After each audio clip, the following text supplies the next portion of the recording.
why some say the moon? Why choose this as our goal? And they may well ask, why climb the highest mountain? Why 35 years ago fly the Atlantic?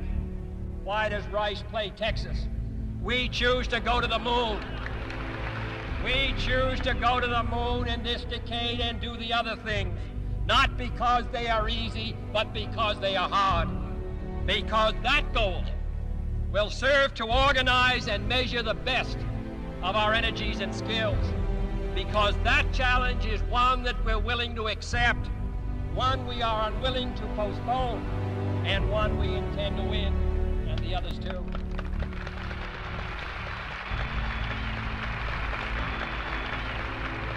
We shall send to the moon 240,000 miles away from the control station in Houston, a giant rocket more than 300 feet tall, the length of this football field, made of new metal alloys, some of which have not yet been invented, capable of standing heat and stresses several times more than have ever been experienced, fitted together with a precision better than the finest watch, carrying all the equipment needed for propulsion, guidance, control, communications, food, and survival on an untried mission to an unknown celestial body, and then return it safely to Earth, re-entering the atmosphere at speeds of over 25,000 miles per hour, causing heat about half that on the temperature of the sun, almost as hot as it is here today, and do all this, and do all this, and do it right,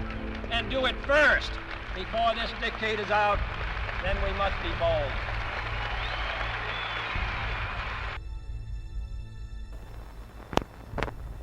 We are now approaching lunar sunrise, and for all the people back on Earth, the crew of Apollo 8 has a message that we would like to send to you.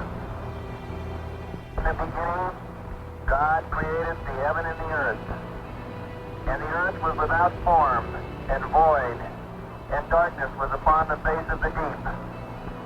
And the Spirit of God moved upon the face of the waters.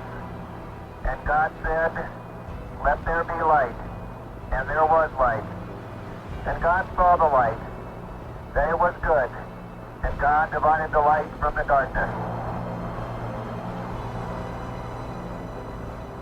And God called the light day, and the darkness he called night. And the evening and the morning was the first day. And God said, "Let there be a firmament in the midst of the waters. Let it divide the waters from the waters."